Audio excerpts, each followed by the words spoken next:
I agreed to do Disney-cember, Brother Bear was one of the films I was looking the least forward to reviewing. Okay, not the least, but we'll get to that one later.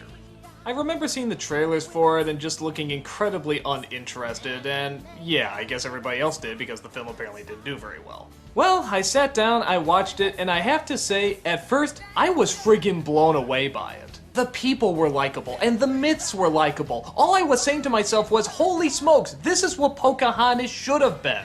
I was getting invested in these characters. I was getting invested in what happened to them. One character passes away very early on, and you know what? I was really sort of torn up about it. The music was nice, the animation was nice, I was totally digging it.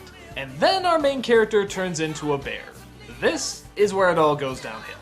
Okay, let me clarify. I have no problem with the main character turning into a bear to learn a lesson. In fact, I was actually against it when I heard about it, but seeing where they were going with everything, I was actually pretty excited now. They handled everything else so well, I wanted to see what they were gonna do with this. What they do with it is about as predictable and boring and lame as you can imagine.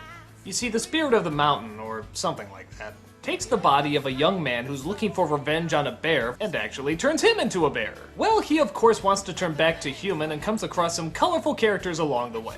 One of them is a little cub named Coda. He hangs around him for a bit because apparently he got separated from his mother. Well gee, I wonder what happened to the mother. I won't give anything away, but let's just say something happened to the mother. And you'll be really dumbfounded that throughout this entire film, the main character never figures out what happened to the mother. And throughout the whole film, the bear is trying to get to the top of the mountain to figure out how to change himself back. All the while, his human brother is trying to track down and kill the bear because he wants vengeance too. So in a clever bit of writing, there's no real villain, there's just a great big misunderstanding. The brother wants to kill the bear for a reason we can all understand. He wants revenge for his brother. And while of course we see it's misled, we can sense the passion and the love that he had for his brother, hence why he's going to such violent needs. In fact, this whole story turned out to be a pretty good setup. It had a good beginning and it had a good ending. But like I said, the middle is where the problem comes from. When the animals have to talk, it's pretty annoying. The language the humans had for the most part is pretty timeless, but here, the animals say stuff like dude, and I spy, and they pinky swear, and do all sorts of other modern things that people do.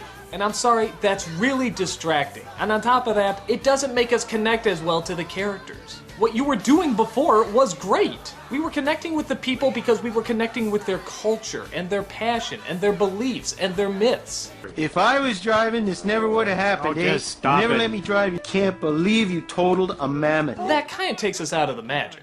The kid he has to look after is really annoying.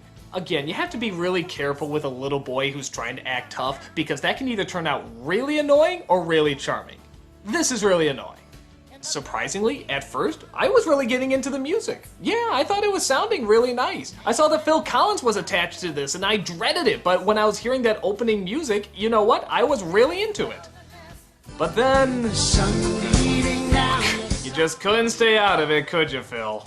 Okay, well, maybe it'll just be like Tarzan, where he's kind of annoying, but he's not actually ruining anything. Oh, wow. Anything within my power. The bear is telling the cub what happened to the mother, and Phil Collins is singing over it. I don't like this story. You trusted me. Oh, fuck you, Phil Collins, fuck you! Or fuck the person who put the song here, or fuck the person who had the idea to put a song here, or write a song about it, fuck somebody! This is the worst placement for a song ever. Guys, why couldn't you just go with a musical score here? I mean, really? You need Phil Collins to come in and sing? It's sad! This part is sad! You're supposed to cry right now! The bear is sad! Oh, look, he's really torn up! I'm not gonna let the scene just play! I'm gonna tell you how to feel! Oh, I'm Phil Collins! Fuck you!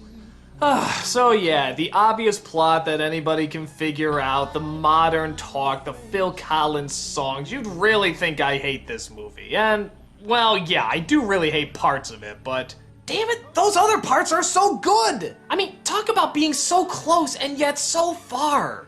Well, again, morally, I guess nothing bad is being said, and I guess it could be worse. I mean, they don't quote any movies or anything like that, at least not that I remember.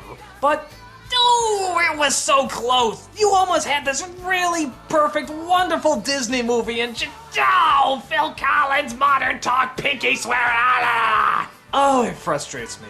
But on the other hand, I guess I really didn't expect anything to come out of this movie, and to have the good parts that did come out of it, I guess that was pretty cool. And you know what? It is nice to see that Disney can still get some culture in their animated films. Now, whether or not the culture is correct, I don't know, because I myself am uncultured. But even if it's not, it still makes for interesting myth and interesting stories. So yeah, I love the beginning, I love the ending, the middle can suck it. Yeah, I realize this review is kind of all over the place, but that's really what I thought about it. Would I see it again? Probably not, but I guess I am glad that I did in fact see it once. Hopefully you can take what I said and also sort of look at the trailer and see if this is something that'd be up your alley. Well, either way, take a look at it and see for yourself. Brothers on the side.